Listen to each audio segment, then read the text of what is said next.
fight and you may die. Run and you'll live. At least a while. And dying in your beds many years from now, would you be willing to trade all the days from this day to that for one chance, just one chance, to come back here and tell our enemies that they may take our lives, but they'll never take our freedom? Welcome, brother of mine. How are you doing? Shalom. This is the Brotherhood of Liberty, ladies and gentlemen, season 2, episode 6. Oh, good. The guy to my left, over there is my brother. That's my brother. He is my brother, and this is the Brotherhood of Liberty. My name is Jim. His name is John. And John Wick, the lawyer, Jim, the teacher. So we have a very sterling, amazing show tonight, brother. We have a whole host of things to cover. Let's start off with, we have the updates, of course, and the updates I'm going to be covering some education stuff, some brother, I got an update. Stuff. What's that? My chair is broken, so can I get a new one? It's not in the budget. You're beat. Damn. Sorry. So we also have some information on Pistaki. But what'd you call her? You got a name for her? Pistaki. We have Pistaki and some of the totalitarian things that the Biden administration is pushing on us. Then we also have a couple more updates involved. Well, I think that we got another one, a special one from our your buddy of mine, Jim, who has Purple Haze. Yes, Purple Haze. He gave a suggestion to discuss something. We're going to be running it around the track, if you don't mind. And then you have one of your segment is going to be what, brother? CUBA. You're going to be talking about Cuba and all the news this things week that you'll never hear about. Right. Biggest news this week that you won't hear about from the Tubin news. And then I will be talking about chips. More to come on that. And lastly, brother, very important. Chips are very, very important. When for your segment, your last segment, brother, to finish us out. Ballistic Patriot number 1. My brush with history. Okay. Ballistic Patriot. OGBP. Where did it all start? Where it all came from? A story from the past from the 1986. From 1986. All right. So we're going to start off today, brother, by talking about the U.S. State Department invites UN to investigate the United States for racism. So among all the other things, the most we shouldn't be talking to the UN about what's going on in the Middle East with Israel and about how Iran is a danger to the entire region.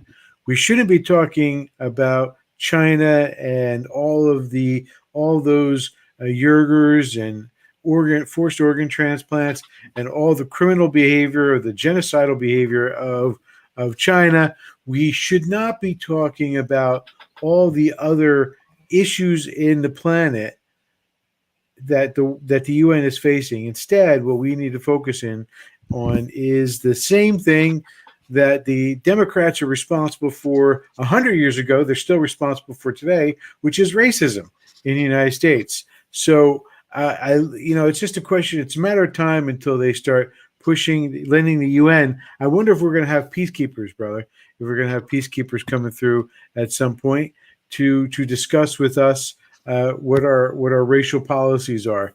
But you can expect something down the pike. I want to make it clear that Secretary Blinken, the failed secretary, Secretary of State, is the person who reached out to the UN. The group of people who, I think, outside of the Democratic Party, it's the one place where you'll find more people that hate America. I mean, it's the only place in the world that you find more people that hate America outside of the Democratic Party and Iran and China. That's where you find them, right there in the UN. So we should relabel it officially the Hate America Club. the Hate America Club. The Not Democrats the UN. have the Democrats have invited another co-chapter of the Hate America Club into the United States. So that's one, brother. We will then move on to. I'm going to jump over here to Pisaki, and please listen into this interesting quote. Actions, Alex, that we have taken, or we're working to take, I should say, from the federal government. We've increased disinformation research and tracking within the Surgeon General's office. We're flagging problematic posts for Facebook that spread disinformation. We're working with doctors and medical professionals to connect to connected medical experts with popular who are popular with their audiences with information and boost trusted content. So we're helping get trusted content out there. We also created the COVID community report to get actual information into the hands of local messengers. And we're also investing, as you all have seen, in the president's, the vice president's, and Dr. Fauci's time. So, Wow. oh, I don't want that. But you heard her discuss, that they're flagging posts, they're working with Facebook, they're working with medical professionals and influencers. I don't know if you caught that, social influencers, to get the message out. The Pravda of the United States. So now they're full blown switched over, but that's not all, brother. There's more to this statement, which a lot of the news media missed off of the top. Providing for Facebook or other platforms to measure and publicly share the impact of misinformation on their platform and the audience it's reaching. Also with the public, with all of you, to create robust enforcement strategies that bridge their properties and provide transparency about rules. You shouldn't be banned from one platform and not others if you afford providing misinformation out there. So misinformation, of course, John, newspeak for information that doesn't agree with the party line of the current administration. Now, I want you to think back to 6 months or 7 months ago. If President Trump had been talking about this, if Kayleigh McEnany was saying this kind of thing, can you imagine the backlash that it would have created within the news media? Whatchamacall, who's that clown from CNN? The one who kept on sticking the mic, Acosta. Jim Acosta. Yeah, that was a horrible Jim name. He'd be flipping over and like he'd be wearing his panties on his face and going, "This is ridiculous." Yes, and the rest of the CNN crew, they would be going completely. I have to point out what she just did was a complete admission. One of the great things that Trumpy's going to be known for is actually suing, doing a class action suit against Facebook and companies, the one he just released. And part of the problem, though, is proving that these people are state actors, because the Constitution only goes, the Bill of Rights only says the Congress, but it's been interpreted to meaning the government. And what a lot of people have been able to, what a lot of these thug punk dictator type tyrants have been able to do has been to subvert it and go around it by that. But one of the things the courts have been real smart to recognize, though, there's a thing called state actor. And so she has just given evidence that the Biden administration is in league with them, and that they are state actors. And so, I hope that enterprising Trumpy lawyer decides to subpoena the crap out of that creep and put her on the stand and use it against the people who can't stand freedom. By the way, medical experts, like, the people who say that HQ, the hydrochloroquine regime won't help hydrochloroquine people. Yeah, like that. Apparently it does. So I guess they were wrong. Now, do they get sued for that? Because they should be. Because they lied and people died. They lied and people died. So they should be sued. I'm all for this idea of getting immunity. Problem is, it's not going far enough. There should be no idea of immunity. You mean stripping immunity from these people? From stripping immunity from the NRA and from and from cops. The problem is they they only selectively do it. They'll only do it. They'll only take immunity from Republicans, right? How about it's repugnant to a free society that you can't go into court any day at any time and say you've been wrong. I mean, let's strip her immunity away. And how about she starts paying for the people's lives that she slanders and lies about and cause harm too. Just a little tirade there, brother. That's all right, brother. Well, I cleaned my shotgun shell. Dropped it in the mud. So we have those two. We also have I don't know if you're aware of this, brother, but China flaunts its victory over the U.S. suspension of the railgun. And, we've talked about our project that we will keep under wraps, but can do, 4 or 5 times the distance that this railgun can do easily. Hey. It's called it's our Project X for a reason, knucklehead. Project X. And, by the way, that's what the last segment is going to be about. Excellent. So we have the rail gun, which the U.S. has decided to no longer work on. The Chinese are claiming that they've made a better, more improved rail gun, and they will be fielding it on their ships at some point in the near future. So another piece of news there. And John, have you heard? We couldn't get ours to work. So how did they steal it? How did Nancy Pelosi give them the technology and Dianne Feinstein give them the technology to make theirs work? I think that's part of the issue, John. So the next piece you might notice on your screen, the emojis. I don't know if you can see it with your small screen. So there's pregnant men emojis now, John. Pregnant men emojis.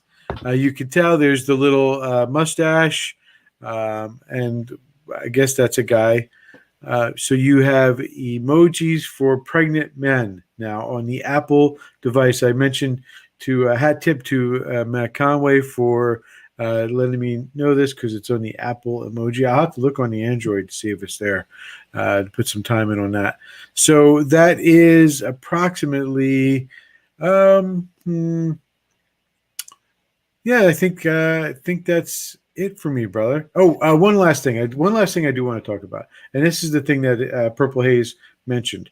Purple Haze mentioned that there are a number of Democrats out there that don't want socialism, and I get this. And he raised a great point. He said the idea that it's kind of like a Reagan moment. I want you to think back. Remember, Reagan said, "I didn't change. I didn't leave my party. My party left me." So I think this is one of those things that Republicans, as a general rule or as a general whole, need to step back and look at and say there are a number of Democrats who are saying, wow, that AOC, she's crazy. Bernie Sanders, they're crazy. I don't want socialism. I don't want to lose my lifestyle. I don't want to have to give up my car, my truck, my whatever it may be. I don't have to give up my guns. I don't want to see. That's what the core fundamental belief of America. Sure, you have the indoctrination machines that we have in the cities and in the educational institutions, but you also have the red-blooded American, Democrat or Republican, who are sitting there and saying, "AOC, you're nuts. I don't want to have anything to do with you. If you run, I will never vote for you."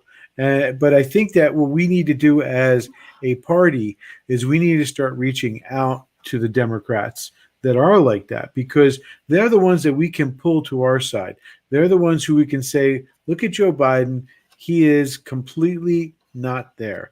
You can recognize that an honest assessment of him says that he is intellectually no longer the same man he was 5 years ago, 10 years ago, and that he is clearly in the final stages or the middle stages of dementia. And that we know this and we can tell this. And not only that, but the party that pushed him forward knew this. So, we need to start convincing this group of people by calling out the negatives of their people. And they did this to us with Trump. They would very easily go out there and hammer all the negatives about Trump and ignore the amazing economy, the fact that he was able to get the vaccine done so quick, the fact that, I can go all day about the list of things, his fix for the Middle East. We can go all day about the positive things, but the Democrats so effectively nail the negative things. That's one of the things that, they would stick to that. And of course, they had the instrument of the media. So we have to work harder to get the negatives out. You know, everybody has negatives, and that's the truth. No matter who you are, you have a negative. So we're not out of line by pointing out these negatives to people like, you know, of AOC, of Biden, of the leadership of the party, Nancy Pelosi, of the fact that the average age of the leadership of the Democratic Party is in their late 70s, and the fact that they are completely, and that their bank accounts are up to 8 or 9 figures, and they are completely not connected to the average American. These are negatives to the average American who sit there and say they don't know who we are. And so when they start pushing for socialism, we know that those people are going to be fine no matter what, because they're insulated because of their wealth. Whereas the ordinary people, Democrats and Republicans and independents, are the ones who are going to suffer when it comes to the socialist agenda. And you can see that in places like New Jersey, where we have a socialist governor who's pushing the idea of high debt and even higher taxes, and pushing the people to the point where they have nothing left in their pockets. We can make this case easily with looking at states like Illinois, New Jersey, California, all run by Democrats. And that's the message we should be pushing. And that's the message we should be getting out to Democrats, brother. So that is my updates. Hat tip to, of course, Matt Conway, as I said before, and of course, Purple Haze for the bits of information. Brother, I now hand it off to you. Namaste. CUBA. The biggest news this week. You didn't see it anywhere, and they're suppressing it for a really good reason. What you gonna? Right. I was going to ask you. Do you want that clip for this segment or the not last this segment? one. That one's for the last segment. Okay. This is Go for ahead. CUBA. If you have a CUBA clip, you can put a CUBA clip up. But if you don't have a CUBA clip, then I guess we're going to have to go without a CUBA clip. I will try to get one while you're talking. All right. Anyway, you didn't see it in any news because the news is doing everything to suppress this huge story, which is probably going to be one of the biggest stories of the year. There's mass demonstrations on the island of Cuba, and it's being variously suppressed and reported. And the usual idiots are running like scaring rats, trying to suppress the information and prevent any support of this obvious time for the Cuban people to revolt and throw off that thug punk scumbag Raul Castro and the evil communist regime. Now, why haven't you heard about it? Well, because a number of people are getting their big comeuppance. And I just have to say, when I saw this happening, I go, you effing idiots. Proven once again that God is in control, that God is the master writer, and that he is letting a bunch of big idiots have it shoved right in their face. How stupid they are. Interestingly enough, one of my kids didn't show up today because they knew I'd be talking about so-called free healthcare. All right, now what happened is there's always two stories with Cuba. Well, it's the Americans' fault because of the embargo, which is bullcrap. Then the other one is the communists always say, "Oh, this is just a problem of corruption," and the people are taking to the streets in Cuba for none of those reasons. The reason why they're taking the street is I'll get to. All right, but it's an absolute fact. The embargo does not stop any medicine, so it's not it's an absolute fact that it's not because of COVID and them not getting any medicine that the reason why they're in the street. That's an absolute fact. The facts are fact. Embargo does not stop medicine, does not stop food, and most importantly, does not stop American dollars going back to Cuba to support the country, because that's the only way it's surviving. Those are facts. It's also a fact 3 years ago, the internet hit Cuba. And it's also a fact that they've shut it down. If there really wasn't, if it really was the embargo, then they wouldn't be shutting down the internet, because they'd have to disperse the information. It's the evil Americans and their embargo. They're preventing you getting your medicine. But it's a fact that they shut down the internet. So what is the problem in Cuba? Why are these people going there? I'm getting to it. Well, apparently they had Fidel's scumbag Fidel who should rot in hell, as murder of 11,000 people, at least that we know of, because we don't know how many he's really killed. But his regime their slogan was fatherland or death. And a bunch of rappers and artist guys, only because the internet came out, start going, well, capturing the mood of the people. Go, how about, that's ridiculous. How about, fatherland and life? And they played on it, and they spread this information, and all of a sudden, a little thing that we know very well in America sprung up, which is the whole problem in Cuba. It's called freedom. That's the fact, Jack, of the problem in Cuba. Freedom is breaking out. And think about it. These are the other facts. There are 2 million American Cubans and 11 million Cubans in Cuba. The 2 million American Cubans are more productive and produce more income than the entire country of Cuba, 2 to 11. The reason why is because they have freedom. And the other reason why is because their people in Cuba want freedom too. Now, a bunch of people, a bunch of little pervert Marxists are getting their total comeuppance. So I'm going to single out 3 groups. Number 1 is the POS New York Times. Number 2 is the Hidalgo AOC and her creeps. And number 3, of course, is the author of that ridiculous show Sicko. All right. So the comeuppance for these 3 people. All right. We only have this myth, this nonsense of Fidel as being this great hero, thanks to the piece of Shiite known as the New York Times. Now, I don't know why anybody cites the New York Times. I don't know why anybody allows any questions from the New York Times.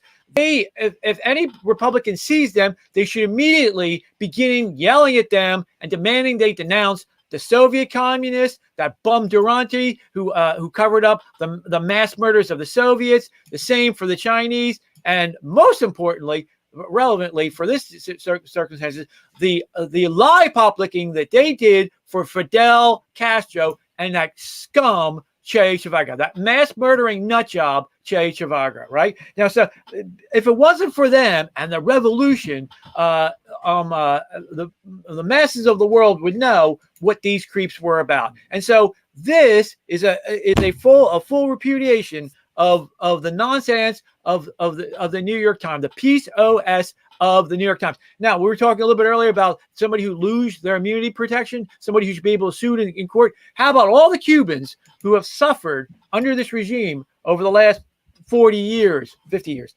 and all the people that have been murdered and disappeared and the families thereof? How about all those people be allowed to sue the creep Schulzenbergers, the creep New York Times, and the other creeps who have fostered this lie and this slander on the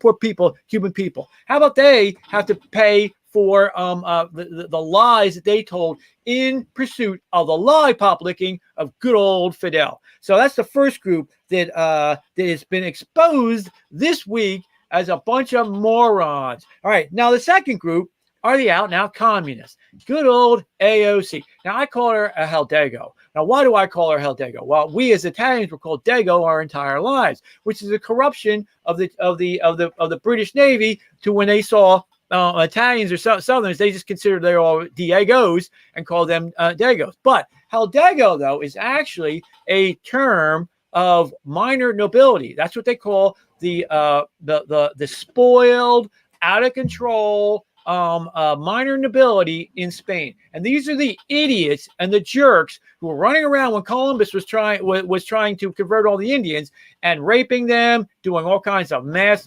murders and stuff. Interesting enough, one of them, Cortez, would go over the mainland and do the Mexicali empire, which were killing massive number of people anyway. Everything that good old AOC claims, Sandy O. Cortez claims that America's been doing all these years. So Hidalgo number 1, good old AOC has come out, of course, for this, and she's going, "Oh, it's America's fault," thereby again proving that she is not for our brothers that are brown. No. The last thing she wants are the Cubans over here because they vote Republican because they know how evil slavery is. And interesting enough, the Biden administration said you can't come by boat. You can always, of course, come walk over the border, but you can't come by boat. Meaning you can't come if you're a Cuban because you know what freedom is and you vote Republican and you gave the election to Donald Trump. So another of the comeuppance is that the commies are finally exposed. One of the things that we need to have, I'll get to that in a second, the third group, because the third group. Now, one of the lies that's been about Cuba is that they have the best health. They have true health care, and it's for everybody, and it's free. Hey, ain't nothing for free. A lot of this is propagated by that moron Michael Moore, who did a movie, I don't know if you remember, a little while ago called Sicko. And in it, I'm looking at this stupid movie he's doing, and he's going, it's free for these people, and they have a doctor around every corner, but the Americans have to pay $7,000, blah, blah, blah, nonsense. And you see all these, I'm sure very nice Cuban people and doctors and stuff, and they're administering to people, and they're doing it, with ultrasounds and x-rays, and you go, whoa, wait a minute. I'll guarantee you that x-ray, that ultrasound machine doesn't say made in Cuba. It says made in America. So again, these creeps can free ride off of the free country of America, thanks to America and the fact that there's no such thing as really as an embargo. It's all a bunch of myth. Also, so what they do export though is they do export these doctors and these nurses to the rest of the world. And they take a price for them, and they take that money. They don't give it to the poor doctors and nurses. What they do is they keep it for the regime. They are one of the biggest slave traffickers running around today. And this myth that they've had free healthcare. Well, if it's so great, so free, why did good old scumbag Fidel have to have doctors from his buddy Pineapple Head over in Venezuela come try and save his butt when he needed an operation? If it's such a great healthcare, how come they don't come up with their own vaccine? How come they don't they can't handle it? Well, the reason why is because it's always been a lie told by the left that free healthcare works in Cuba and Cuba, and this week proves once and for all that it did not and does not. Now, I have a personal problem with this because one of my children keeps making the argument that it's free healthcare. And I keep pointing to, and one of the things that Sicko Head said, oh, they have such a lower child mortality rate. The reason why is because they should abort everybody, every little baby who doesn't look like they're going to make it. Where I live in Philadelphia, which has both CHOP and DuPont, which is the Philadelphia Hospital, Children's Hospital, and DuPont, the two of the premier children's hospitals in the world. And I wouldn't have one particular kid if it wasn't for the fact they spent millions of dollars doing everything they can to save this particular kid. And there's the most amazing, advanced surgeries that you can imagine. They don't even bother in these other countries. So yeah, America has a low death, has a really high child death rate because America tries. The rest of the world, they just abort. And it's unique to America that we have such a high natal death rate because we try, because it is the leader of medical devices and the leader of medical technology in the entire world. Everybody else is just a free rider. Now that we didn't have the comeuppance yet for a number of people. All right, now one of the problems that we have had is eventually this could go either one of two ways. The left and Biden, although the internal polls must be showing that this is not favorable and he's had to come out and kind of like look like he's supporting the Cuban people, but he's really just trying to slow roll the process. This could either go tank man way, if you remember from the uprising in China, or it could go pulling down the Berlin Wall. A real president will be up there going, America stands for freedom. We stand for our brothers in freedom in Cuba. We will do everything we can to bring to trial these scum who have been ruling over them all these years. Now he's not. He's slow rolling it because internal polling must show that as it does trickle out, especially down in Florida, a swing state, you better be behind the idea of Cuba being free. But the part of the biggest problems is that we had a Nuremberg trial for the Nazis, but we never had a trial for the scumbag communists, and we never put it to death the way it is, and it just keeps coming back again and again and again. So the people, there's more work out there for the people on the right side. There's more work out there that people have not had to come up with. Good old Bernie Sanders, that scumbag who's given plenty of photo ops to the Russians, when they were killing people, to the creeps in El Salvador when they were having mass murders and throwing people in unmarked graves, and of course to the idiots in the Castro regime. They have never been held accountable. Once these people, hopefully, this Cuban government goes down, this communist government goes down, there needs to be accountability. Meaning, you got to pull good old Raul Castro, that scumbag, out of his spider hole and hang him the way good old Saddam did. It was, but you have a mass, you have mass trial of it, and you can get some of the information out and have put the poor victims on of the tortured people who've been tortured and disappeared and their families and stuff. And that's what was not done to the communists, which was done to the Nazis, and it needs to be done here. So there's still a lot of work out there. But it's the biggest news. It's one of the biggest news, other than the election, probably the biggest news this year. The freedom is the problem for both the Democrats and the Cubans, and not for the Americans. So once again, I call him the big loser, loses again. The Democratic Party loses again. The New York POS Times loses again. More on Michael Moore, wrong again, idiot, sicko. And of course, it just goes to show you, a little hat tip to the Republicans: make this an issue because it is, you idiots. Why are they not talking about it? Why is it just Rubio down to where are these idiots? They say they're Republicans and they can't stand up for freedom. They can't stand up for freedom in America against fraudulent elections, and they're not going to stand up against these creeps. Come on, man. As somebody would say, come on. And that's the big news this week for the update on Cuba. Good luck to our brothers over there. It's very interesting to see exactly which Republicans will pick it up. I've seen a few congressional candidates, a lot of congressional candidates that are interested in running who don't have a seat right now, are putting it out there, are taking, saying we need to do something about this. A number of them have stepped up. I've seen it a few times. They've set out things. I've even put out something for my page. It's a no-brainer, John. It's like you just come out and you say, "Hey, we will volunteer Guantanamo for the cell for Raul Castro and his evil regime until you can get around to hanging them because of the evil they've done." That's all you got to do. Come out and say that. We will give you support.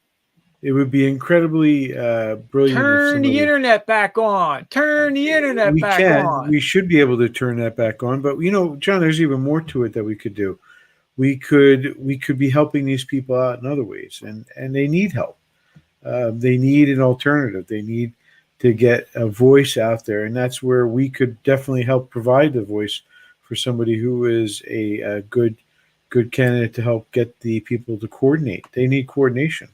They need to start standing up. This is not going to happen. That's what happened in China. Is the reason it fell apart. One of the reasons it fell apart is because they weren't able to coordinate better. They weren't able to. They got the military to stand against the protesters. That's what they need to get the military in Cuba against the government. They need to do that. They're not going to do that. Named Bush that was in charge at the time. Well, you're right. You're 100% right. But I digress. Are you ready for your chips? Chips. Yeah, we're going to talk about chips today. So chips are the new arms race. I want you to keep this in mind going forward. We're going to be discussing, this is one of those topics that we're going to be revisiting. It's connected to China, of course. It's also because China is our mortal enemy at this point, and we should be aware of that. They're proliferating arms sales. They're proliferating all kinds of evil-sponsored government actors against us. They're supporting North Korea. They're supporting Iran. They're supporting a number of state-sponsored terrorist factions to go against us. This is all. They're supporting the cartels in Mexico. They're helping. They're joining them in their ability to send in illegal drugs to our country, and also pushing a fifth column into our country as well through the back door, through across the border. So this is something that we're going to be revisiting. This is another piece of the overall puzzle of China. It's like a giant web, and this is one more piece. So chips. So, brother, when we talk about chips, we are what do we mean when I say chips? Well, we don't mean potato chips. We don't mean poker chips, although there is a bit of a gambling in this whole thing. We don't mean the 1970s show Chips, which is the California Highway Patrol. That was a great show. I love that show. We do not mean chocolate chips as much as I like chocolate chips, and we do not mean chocolate chips. And that is not a racial thing, just to be clear. Next, and if you're for those of you who are transplants from the British world, we do not mean fish and chips either. So I want to make that clear across the board. What we do mean is computer chips. Precisely, we're talking about the modern world that we live in. Everything is run by the computer chip, whether it's the phone that you're using right now to watch us, the computer you're using to message your friends or to do your research, or the power grid that is being run right now that's keeping your house lit. It is all run by computers that is run by these chips. Now, these chips are very important to the history of the world. And some people have said this is the new oil. So in historical context, we're going to be talking about what would be one of the reasons that China would go to war with the United States. John, do you remember what country went to war with the United States supposedly because of oil? And they bombed us because they were worried they're going to lose all their oil. Do you remember what country that was? Oh, man, I hate quizzes. Why do I get used as a prop? Does it begin with J? Yes. And ends in a pan. And ends in a pan. Jinxapan? Japan. Okay, Jinxapan. So the story goes, World War II started because the United States, they bombed Pearl Harbor because Japan was not going to have access to oil anymore, and so they had a choice. They could either run out of oil or go to war. That's what a lot of the anti-American groups want to tell you, that is America's embargoing. Same reason, by the way, John, that they're using about Cuba, is that it's America's fault because of our embargo. It was America's fault because, with Japan, because we were taking the oil away from Japan. Except for, just like Cuba, people, these Hate America Club members don't bother to look at why we had the embargo in place. At the time, while we did it with Japan, was because Japan was raping Nanking. It was destroying. It was invading. It was being an aggressor in the Asian world. It was not stopping because of borders, and it kept on. It didn't care what it did to the Chinese because it saw them as a sub-race. And so just like, what we would do, what we should be doing now with Cuba, they put an embargo to stop the aggression, to say to Japan, hey, stop what you're doing and we'll let the oil flow. Because at that time, as well as I do, that the largest exporter of oil, just like it is today, was the United States. The United States was the only source for Japan because there was so much oil being used up for the war in Europe. So consequently, a lot of people like to blame the United States for starting World War II, when in fact it was Japanese aggression. So this is something we need to keep in mind going forward, because this is going to be the same kind of mentality that's going to be dumped on us when China decides to the balloon to go up against Taiwan, or to try to pick a fight with us. It's all going to be blamed on America. It's America's fault. We're the bad guys, because that's what they do when they want to make an excuse for doing evil things. And of course, the Hate America Club that we have in our country is going to follow along like good, useful idiots. So I want to keep in mind, John, that all this stuff here, this new arms race is the chips are the new arms race, right? But there's because what was the old arms race? It was John. What was the old arms race?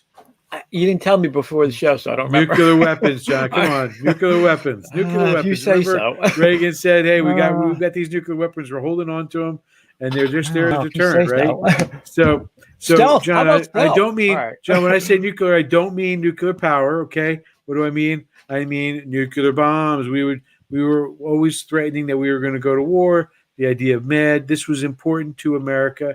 Why? Because when we look at this, America is standing strong, not because we just have a large military, but because we're a free country.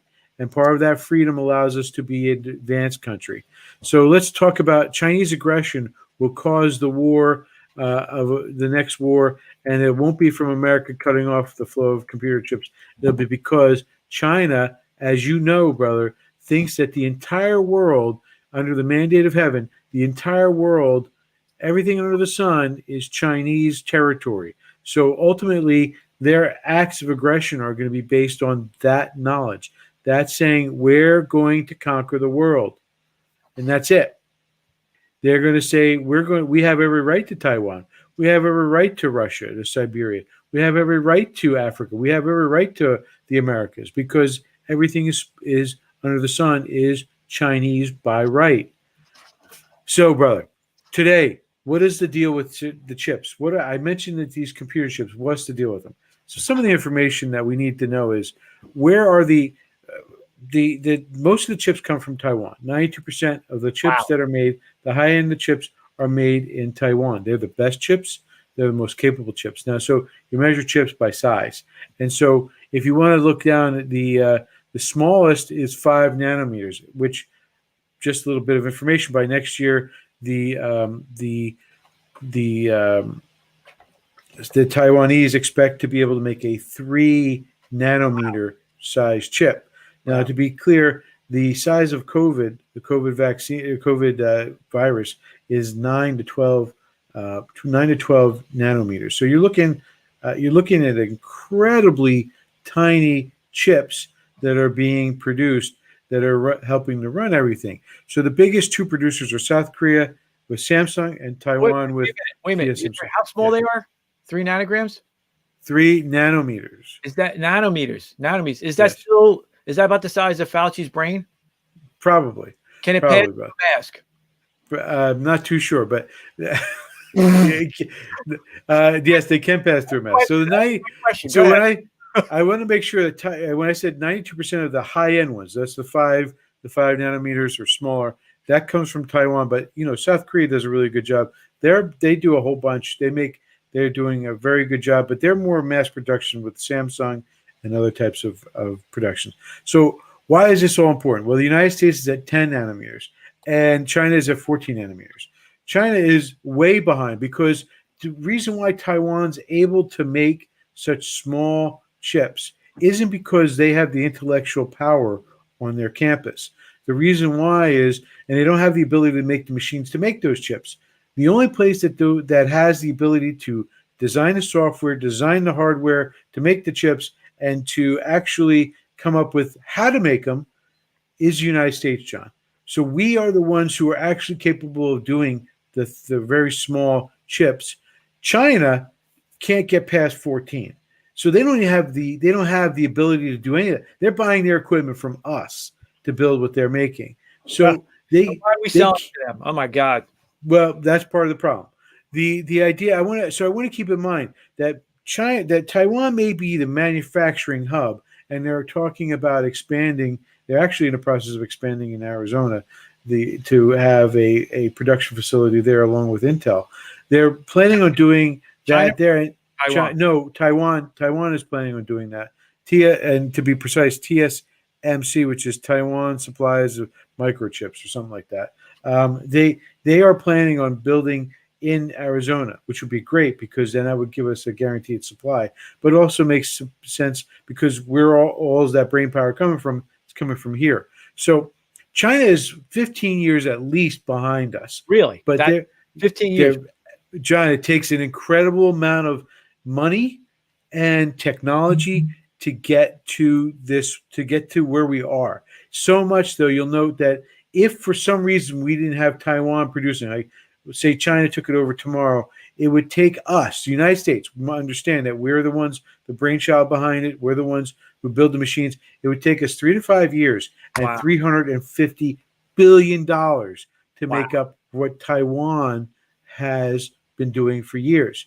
So, keep this in mind that this can all be changed by one event, Taiwan being taken over by China. Is this the Republicans' 51st state then? Maybe we should make this. It should be something's going to have to be done about this. We're gonna get screwed a little bit if we don't. Yeah, well, I mean, China. The problem also with China is they have a plan that by 2030 they're going to have 95% of the chips that they use are going to be made in China. John, there's simply no way for that to happen. They've been throwing billions of dollars at this for years now, and because of their corrupt totalitarian system, they can't get their feet underneath them. But whatever system that they try to put together, they have all these companies they're putting $35-45 billion in, and these companies are closing within 2 or 3 years. They're partnering with other companies, and they're still closing because there's a corruption within the system. People are filling their pockets, and they're not trying to get the job done. So, this is what happens. The problem with the totalitarian state is they're only out for themselves. This is truly the thing that the so-called anti-capitalists should be afraid of, because the totalitarian state is only the people at the top are the ones that are really interested in getting the money. Everyone else is just. AOC gets her what's that that electric car? She's got her. What's that electric car she's driving around? Tesla. Tesla. Yeah, she gets Tesla, and everybody else has to take the bus. Yes. So yeah, that's the way it is. So they're all about themselves. They're not about the building something for the next generation. Which in America, that's what we want to do. We're building for the next generation because we know that we want our kids to have a good future. The totalitarians in China don't care. They're going to live to 90, and they don't care what happens after that. So, brother, the China solution to the chip gap is to buy Western companies, steal technology. You call that the chip gap? I did call it the chip gap. Oh, You caught that? Yeah, you know what movie that's from, right? Now what? The Doomsday Gap. Okay. Dr. Strangelove. I hate that movie. All right. But come on, Peter Sellers does a great job. One of these days, I'm going to do a BP, Ballistic Patriot, on that guy. That's fine. Peter Sellers? And the greatest general America's ever produced. But all right, so they want to steal technologies and trade secrets, or they want to hire employees, but they want to hire employees from these Western companies, which they've done, by the way. 3,000 Taiwanese engineers have been bought and brought over to China itself. But John, the biggest thing they could do is conquer Taiwan. I want to emphasize that. By conquering Taiwan, they get 15 years boost, even probably like 20 years boost, to be ahead of us in production. So you got to keep that in mind, John, that the chip gap is right there in front of you. So why can China get away with this? Why can China get away with stealing this stuff? And what is their ultimate plan, brother? What they want to do is they have the biggest market of chips. They're buying the most chips from everybody. They're buying them, whether it's for their electricity, whether it's for their phones, because they got 1 billion people, John. And 1 billion phones is 1 billion chips. So they have a tremendous market power. If you want to work in China, you can't just open up a storefront and start working there. In China, because it's a totalitarian state, because they control everything, because they get to dictate what happens and what doesn't happen. They say, hey, folks, if you want to work in China, if you want to sell stuff in China, if you want to make money in China, you have to partner with one of our companies. And thus, John, when they partner with one of our companies, what are they doing? They're at that moment then joining companies. And guess what China gets access to the moment they're joined? All the tech secrets. Yep. So they get all the tech secrets by doing that. That's another way that they're doing it. That's because they have power. And many of these companies, of course, they're They're owned by the Chinese government, so automatically they're connected to the Chinese military. I like how the Biden administration and the media like to say, "Oh, they're connected to the China military." These companies may or may not be connected to China. They're all connected. If they're owned by the government, they're all connected to the Chinese military. That's the way their system works. So, brother, these three companies, this is the size of their market. So what they're selling, they're making money off of 66% of their money comes from China. Qualcomm, Intel, a quarter. Micron, 57%. So, John, how do they decouple from China if there's dependence so much? And I want to make a point. It costs a lot of money, a lot of upfront money in order to make new chips. To get that down to 3 nanometers cost billions of dollars. It wasn't something you could open up the piggy bank and pull up some money. You had to plan years and years ahead, and you had to have a killing when it comes to making money in order to plan to make that chip and to come up with everything needed to back it up. How do they decouple, brother? How do they decouple? You have any ideas before I tell you? No. No quiz. Okay, that's all right. That's right. So how do they decouple? Well, the solution to the decouple problem, of course, comes from your friend of mine, the greatest president that we've had since Reagan, the greatest president since Reagan. President Donald Trump came up with this, and he said, that we need to find new markets for everything, right? Decouple from China, find new markets that are not repressive, totalitarian, dictatorships, evil, corrupt, and genocidal. Find the evil kind of markets for us to find. And of course, Sean, they're out there. They're all over the place, right? We have places like India, Australia. We have Europe, which, Africa. There's all kinds of markets out there that would be more than willing to buy these chips if we said to China, we're not selling there anymore. But we have to have the will, the economic will, the leadership will in the White House to do this. And we have to have the leadership, more importantly, in the Congress to push this. We need this to happen. We need somebody to say, we're not selling any more chips or allowing our chips to be sold, or any American company is no longer allowed to make a marriage deal with China because a national security threat. China is the national security threat to our country. It is larger than racism, John, larger than climate change. It is larger than all the other problems put together. It's not going to matter in 2035 because AOC, she says we're going to be wiped out by climate change, and you can't say that. Well, I'm just laying it out there, brother, that the idea is we need to fix this. But I will tell you this, brother. This new arms race, I guarantee you America is going to win. Why will America win this race, John? Because America believes, as long as we hold these truths to be self-evident, that all men are created equal, we are freedom-loving people, we fight for freedom, we are a country that is by far looking to have liberty, and if we, as you said in one of our previous shows, we are the people who have the ideas that spring up from within. They're not held down by a totalitarian state. They're encouraged in a free state. And brother, that is my show. I pass the baton back to you. Okay, very good, brother. On the new arms race and the chip gap. And, the chip gap. And it's interesting that you bring that up because not related because we didn't talk about it, but this section, the last section, is going to be on the original Ballistic Patriot and a little bit of my brush with history, but a little bit of like where we came from. Of course, the original Ballistic Patriot, the original gangster, the OG BP was, of course, Luigi F. Baldini. And this is a story from the archives about how we got where we are today. So tell me when you want your clip.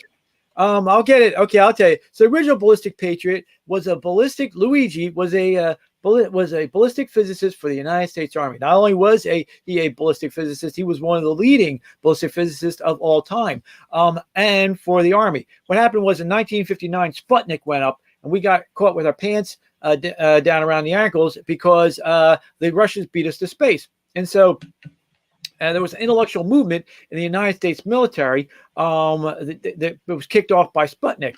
And the great Dr. Paul Flynn said, well, you know, designing weapons has always been an art. Why don't we quantify the science underneath it? So he hired a bunch of physicists right out of school, brand new, fresh-faced physicists, freshly minute physicists, and set them about the task of finding the underlying science behind and physics behind weapons.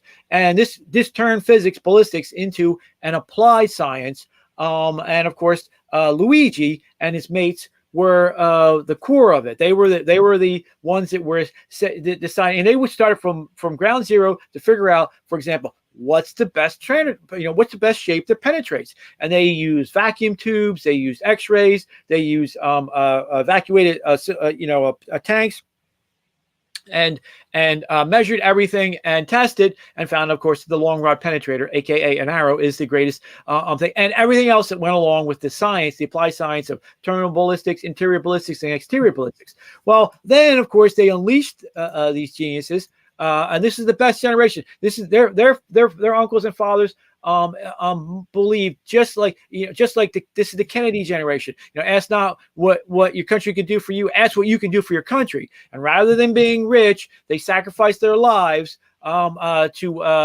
their knowledge instead of being like making money for making toasters or whatever to win the Cold War against the Soviets.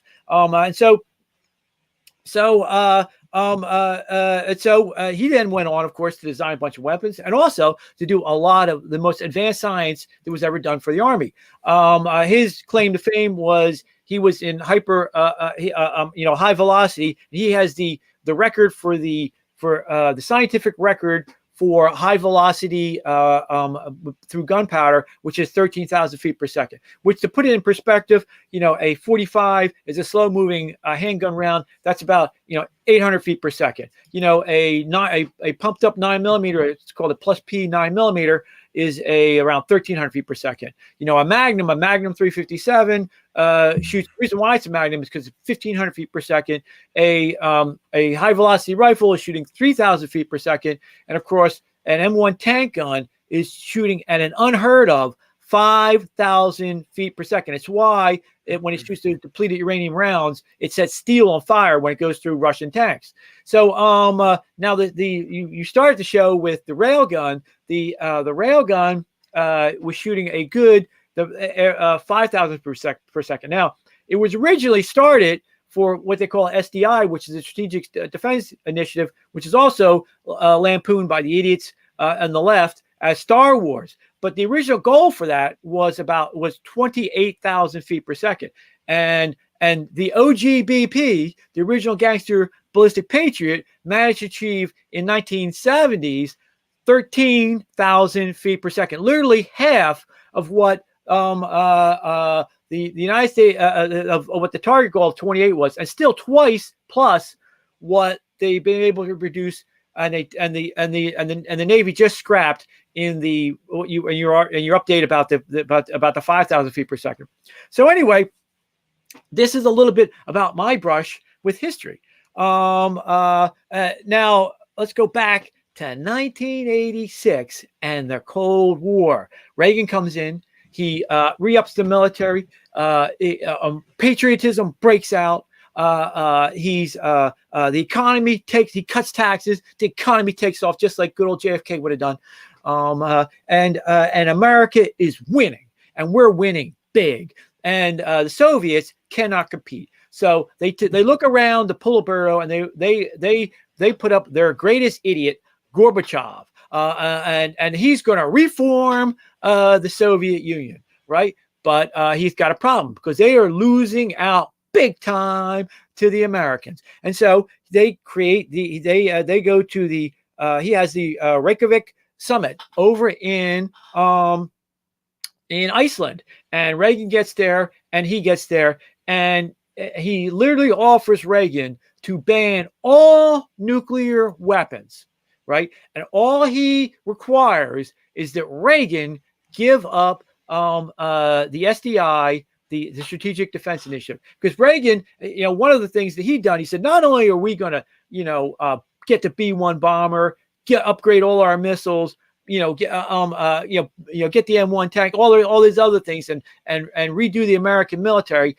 We're going to. Why do that? Why not we try and knock these ICBMs out of the air and out of space, and then we don't have to worry about the Russians wiping us out with nuclear weapons. So he went heavy again, for the SDI. So they get to Reykjavik in 1986 in October, and he offers Reagan the banning of all nuclear weapons. Now, of course, he's a Russian scumbag, and he's never going to fall through it. I don't care how much they lollipop lick and say how great he was, but he's a mass murdering Russian Soviet, right? But the offer was there at Reykjavik, and the offer was this. And you've got to think about it. This is really equivalent to the moment that Jesus was in the wilderness for 40 days. And the evil one, the big loser downstairs, offers him, literally all the power, all the principalities of the world have been put in my control. I will put them, under your power. All you have to do is bow to me, right? It's literally one of those moments. And so Gorbachev is saying, you'll be known as the greatest president of all time. He's been called a warmonger all this time. They've been lampooning him and making all kinds of jokes about him, about being a senile, doting idiot. Reagan versus this idiot, President Asterisk today, right? Well, they were making all these things. He would have been known as the greatest president we ever had because he gave in to this and created peace in our time, blah, blah, blah. And he was sitting there, and now's the time you can play the clip. Brother, are you ready? I am ready.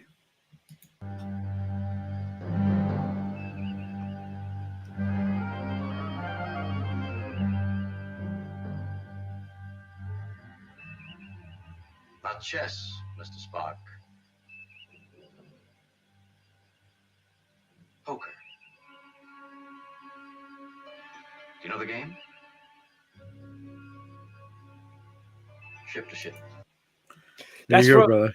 That's from the CUBA night episode. That's the one where a big the Enterprise shoots knocks out a border marker, and a big gigantic spaceship comes and has them in a tractor beam. It's going to blow them out, and Baylock comes on, their commander, and says, I'll give you 10 minutes to pray to whatever deities you have, but I'm going to off you in 10 minutes. And and Spock goes, checkmate, I guess we're done. And of course Kirk pulls one out and says, well, wait a minute, I'm going to bluff this idiot. I'm going to show him, and says, we have CUBA night, and if you blow us up, we're going to self-destruct before you do that and ruin and radiate this entire area, and you won't be able to survive. Kind of like a mutual assured destruction. Now, let us, while Reykjavik was going on in a little known part of the world, in a down in Florida, around the same time, I don't want to give the exact time, but about that time, another little incident was occurring. Now, this was Eglin Air Force Base, which you've ever seen 12 O'Clock High, the great Gary Cooper movie. It looks all deserty like. That's where this happened. After his work with the Army, OGBP #1 retired, and then took him and his mates.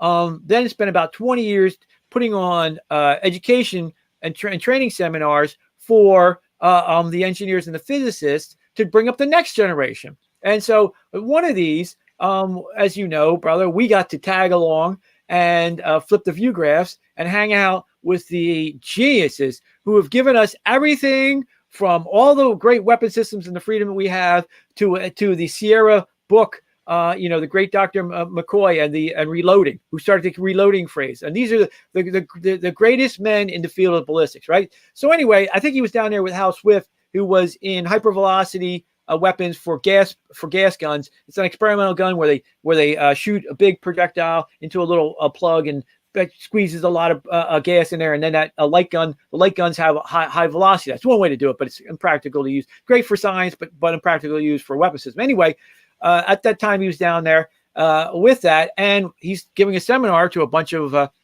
these engineers and physicists, and one of them says, "Hey, you want to see a gun?" And of course, Father goes, "Of course I want to see a gun."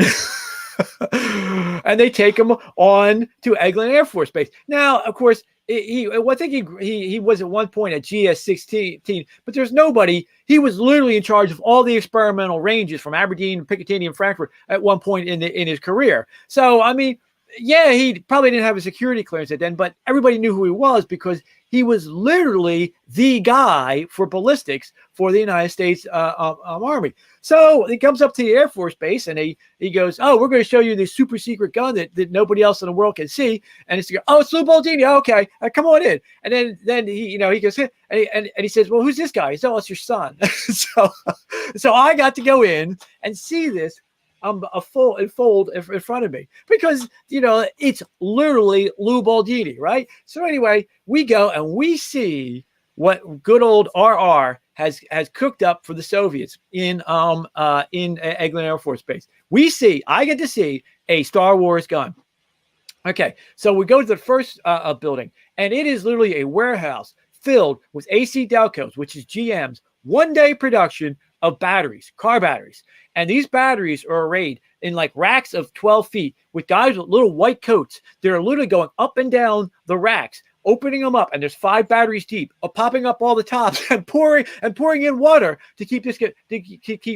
This is how they were going to store the energy for this electromagnetic gun, right? And so they were doing this. There was a whole an entire warehouse filled with these batteries, AC Delco's one-day production. And they were building another one right next to it. This is how they were going to store the energy, right? Then we go to another building, and it looks like the Millennium Falcon of wires, right? And there's these giant, copper cables because they're going to take all this stored energy and use it for the electromagnetic gun.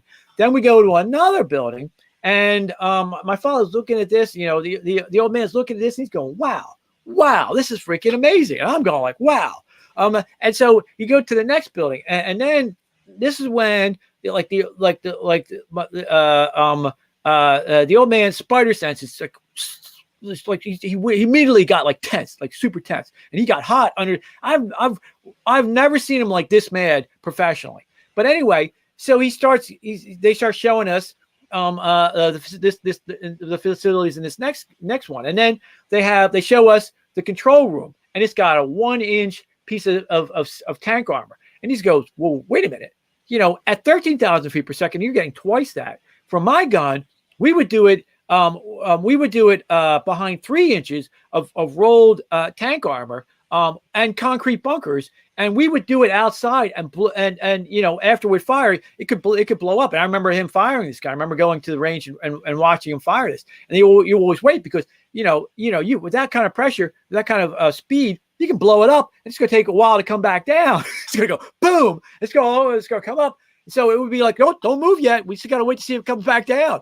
And so he's telling me you can't have a control area like that close to a gun. And so he's arguing with them over that. Then they take us to the generator for this. And he goes, whoa, wait a minute. That's a Barbarek generator. Me and my Barbarek was one of his partners. And what it is, a Barbarek generator is normal magnets. Generators have a magnet going one way. This generator had magnets going both ways. And he explained to him, now listen, when he came up to it, he's my partner. I wrote papers with him. When he came up with this, we used to tease everybody about it because, and unfortunately people died. It's kind of like gallows humor. But we would tease everybody saying, look, it takes one person to turn it on and one person to drive the dead body away because it creates such a huge amperage field that you ground it out by turning it on. And he's going, look, you can't have this thing that close to the control room. And so they're just going, oh, it's going to be okay, blah, blah, blah, blah. And he is hot under the thing, the collar. Then they take him to this gun, and we see this amazing square.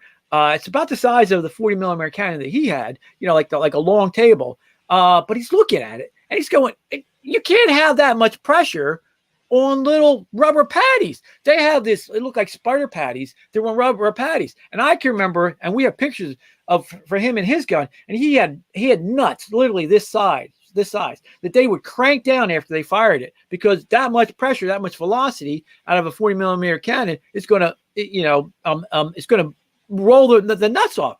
So he's arguing with them back and forth going, People are going to die. And this is the thing. He was a very serious, like I said, he was in charge of Rangers, and he lost guys. This was no little effort that the United States military on. They lost people.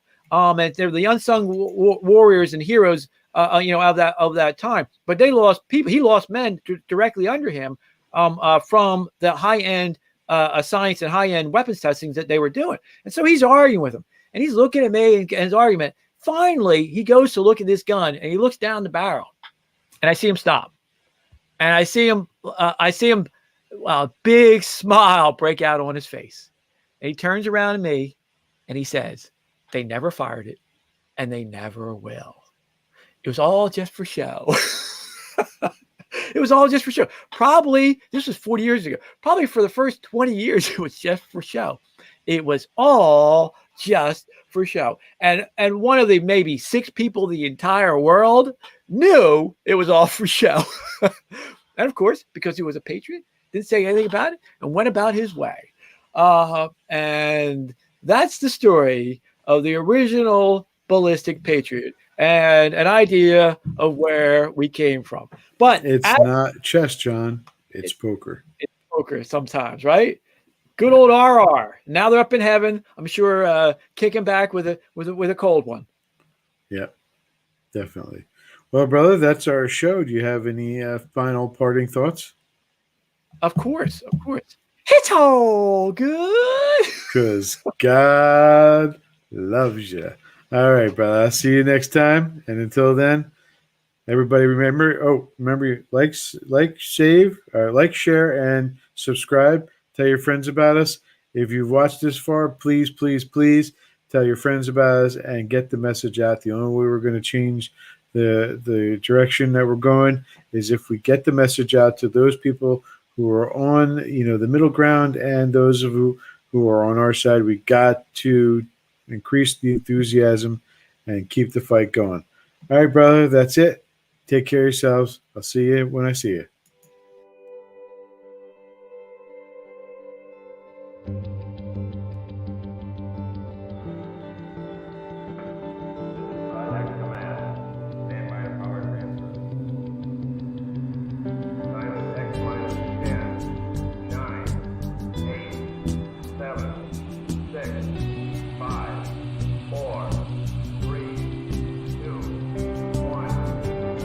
Fight and you may die. Run and you'll live. At least a while. And dying in your beds many years from now, would you be willing to trade all the days from this day to that for one chance, just one chance, to come back here and tell our enemies that they may take our lives, but they'll never take our freedom?